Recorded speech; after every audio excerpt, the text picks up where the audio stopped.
Assalamualaikum warahmatullahi wabarakatuh. Perkenalkan, nama saya Magufira Bututihe dari kelas H1A.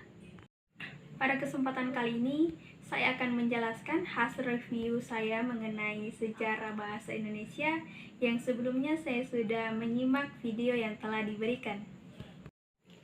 Seperti yang kita ketahui bersama bahwa bahasa Indonesia merupakan bahasa yang digunakan oleh seluruh rakyat Indonesia untuk berkomunikasi.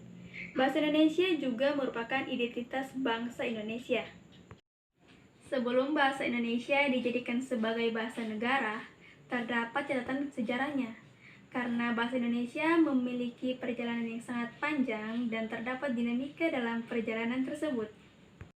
Bahasa Indonesia lahir pada tanggal 28 Oktober 1928 bertepatan dengan dicanangkannya Sumpah Pemuda. Peresmian bahasa Indonesia terdapat dalam Undang-Undang Bab 15 Pasal 36 tahun 1945. Setelah diundang-undangkan, bahasa Indonesia mengalami perkembangan yang sangat pesat, dan pada tahun 1947 telah dibuat atau diresmikan ejaan yang bernama Ejaan Republik. Dengan adanya ejaan baru ini, bahasa Indonesia memiliki ciri khusus, ciri sendiri dari bahasa Melayu yang sebelumnya diciptakan atau dicanangkan oleh Van Ophuijsen.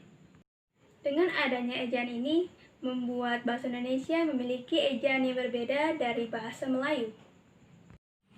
Meskipun secara historis, bahasa Indonesia merupakan bahasa yang berinduk pada bahasa Melayu.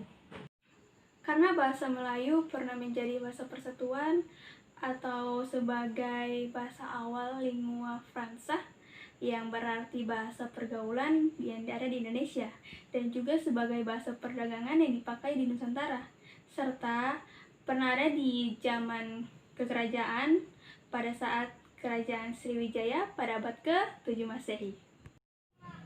Lalu pada tanggal 16 Agustus 1972, Presiden Soeharto meresmikan penggunaan bahasa Indonesia ejaan yang disempurnakan di pidatonya dalam acara kenegaraan di hadapan sidang DPR. Yang dikuatkan pula dengan keputusan Presiden nomor 57 tahun 1972. Ejaan yang disempurnakan atau EYD tersebut bertahan kurang lebih 40 tahun di tengah-tengah masyarakat.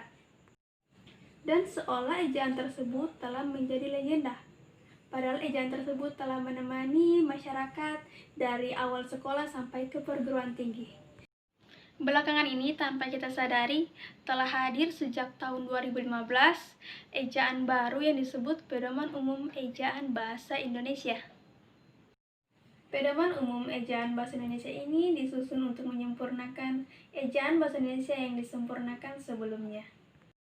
Itulah hasil review saya mengenai sejarah bahasa Indonesia, dan saya memiliki tambahan mengenai materi yang dijelaskan oleh pemateri sebelumnya yang saya tonton videonya.